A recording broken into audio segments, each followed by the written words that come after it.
इस घर में सभी के पास अपनी अलग अलग जादुई शक्तियाँ है, लेकिन मीराबेल के पास कोई शक्तियाँ नहीं है जिसे उसे कोई पसंद नहीं करता। लेकिन आज उसके भाई को शक्तियाँ मिलने वाली है। लेकिन पिछली बार जब मीराबेल जादुई शक्तियों के लिए दरवाजा खोलने लगी तो दरवाजा कहता है खुलेगा और गायब हो जाता है। पर इसका भाई जब उस दरवाजे को खोलता है तो इसे जानवरों से बात करने की सुपर पावर मिलती है। इस खुशी में ये फैमिली फोटो शूट करवाते हैं, पर मीराबेल को कोई याद नहीं करता। लेकिन तभी ये देखती है कि पूरे घर में दरारें आ रही है और ये इस बारे में अपनी नानी को बताती है, लेकिन उन्हें कोई दरारें नहीं दिखती। तो इसकी नानी मीराबेल पर गुस्सा हो जाती है और ये शहर वाले भी इनका कलेश देखने के लिए इकट्ठे हो जाते हैं। तो उसकी नानी कहती है, क्या रे भिखमंगिया, क्या देख रहे हैं?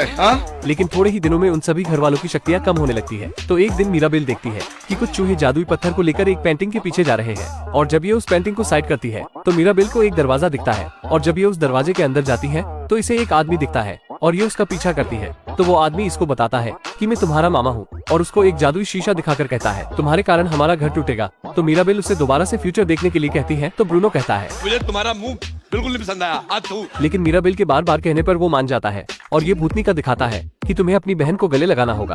पर इन दोनों बहनों की आपस में बिल्कुल भी नहीं बनती। मुझे पता है घर में कलेश करवाएगा ये भूतनी का, लेकिन अपने घर को बचाने के लिए मीराबेल जैसे तैसे हिम्मत करके अपनी बहन के कमरे में जाती है और गले लगने के लिए कहती है। तो उसकी बहन कहती है चल चल चल निकल यहाँ से। लेकिन ये जैसे तैसे अपनी बहन को सॉरी सारी करके मना ही लेती है और दोनों बहनें गले लगती है। तो उनकी जादुई मोमबत्ती की रोशनी तेज होने लगती है और दरारें भी ठीक होने लग जाती है। लेकिन तभी वहाँ पर उसकी नानी आ जाती है और इन दोनों पर भड़क जाती है और मीराबेल से कहती है मैगी के बालों वाली ये सब तुम्हारे कारण हो रहा है। तो मीराबेल भी गुस्सा हो जाती है और कहती है बुढ़ी, जिससे कि उनके घर में दरारें आने लगती है और ये दरारें शहर तक पहुंच जाती है। इससे इनका घर भी टूटने लगता है, जिससे इनकी जादुई शक्तियाँ भी कमजोर होने लगती है। तो ये जादुई घर सभी को सुरक्षित बाहर निकालने लगता है। लेकिन मीराबेल उस जादुई मोमबत्ती को बचाने के लिए छत पर चढ़ती है। लेकिन जैसे ही वो उस मोमबत्ती को उठाती है कि तभी ऊपर से एक बिल्डिंग मीराबेल पर गिरने ही वाली होती है कि तभी वो जादुई घर मीराबेल को बचा लेता है और मीराबेल उस मोमबत्ती को, लेकिन थोड़ी ही देर में वो मोमबत्ती बुझ जाती है, जिससे सभी घर वाले मीराबेल पर गुस्सा होने लगते हैं। तो ये वहाँ से भाग जाती है। लेकिन इसकी नानी आकर कहती है शांत हो जा मेरे बच्चे, शांत हो जा। और बताती है कि एक बार उसके नाना ने गांव वालों की जान बचाई थी, जिससे उन्हें ये जादुई मोमबत्ती मिली। तभी से ही हमारे पूरे परिवार को शक्तियाँ मिलने लगी। फिर ये दोनों खुशी खुशी एक दूसरे के गले लगती है। तो वहाँ पर बहुत सी तितलियाँ आ जाती है, जिससे मीराबेल समझ जाती है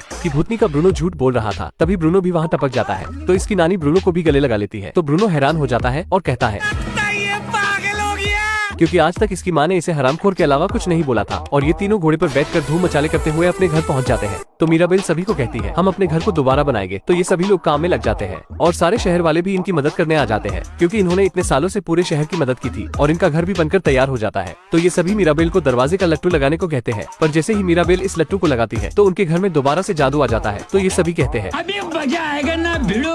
और ये जादुई घर भी इनको उठाकर घर के अंदर ले जाता है और कहता है आजा संडास दिखा तो। अब इन सभी घर वालों की शक्तियाँ भी वापस आ जाती है और मीराबेल को मिलती है घर में इज्जत। फिर ये फैमिली फोटो शूट करवाते हैं। तो मीराबेल को बिल्कुल बीच में रखते हैं। अगर आपको वीडियो अच्छा लगा तो लाइक जरूर करें। ये आपके लिए तो फ्री है, पर इससे हमारी बहुत मदद होती है।